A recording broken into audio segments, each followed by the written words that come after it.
Hey there, Michael. Hello, David. Now, a while ago, you reviewed Alice Schroeder's biography of Warren Buffett, and now we've got Robert Slater's biography of George Soros. Are you starting to study billionaires? Well, not all of them, but just two very prominent ones. And they're both, 78, 79 years old, by the way. But it is true, I enjoyed the Buffett biography so much that I was drawn to this one about George Soros. And in case you're wondering, Warren Buffett is still richer.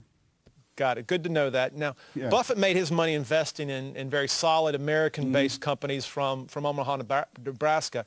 But Soros has more of a reputation as an international man of mystery, doesn't he? Yeah, definitely. He was a pioneer of hedge funds, and he's a master currency trader. He became famous in the 90s for his big bet against the British pound. George Soros is famous as the man who broke the Bank of England and made a fortune doing it. Anyway, his 40-year investment career is just stunning for its results. But he's also well known for, what will we call it, political philanthropy. He's been giving away about $400 million a year for 2 decades. And he spends it to try to develop democracies, open societies around the world.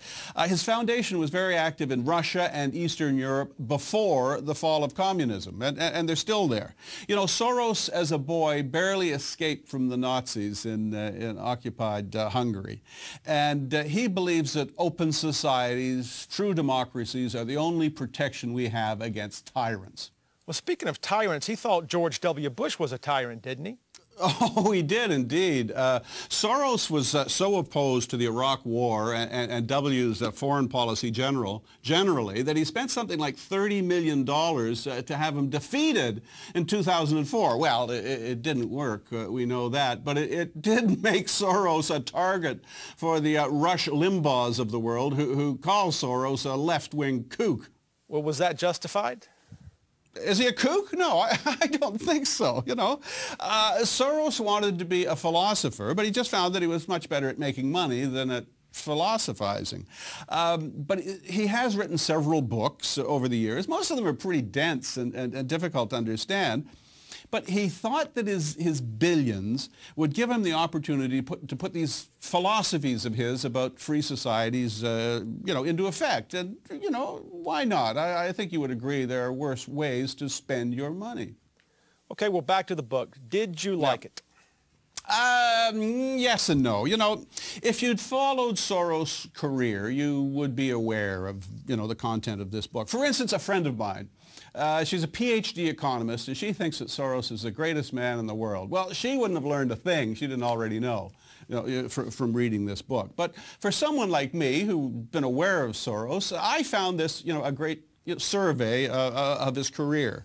But in contrast to the Buffett book, there's nothing in this about, Soros' personal life.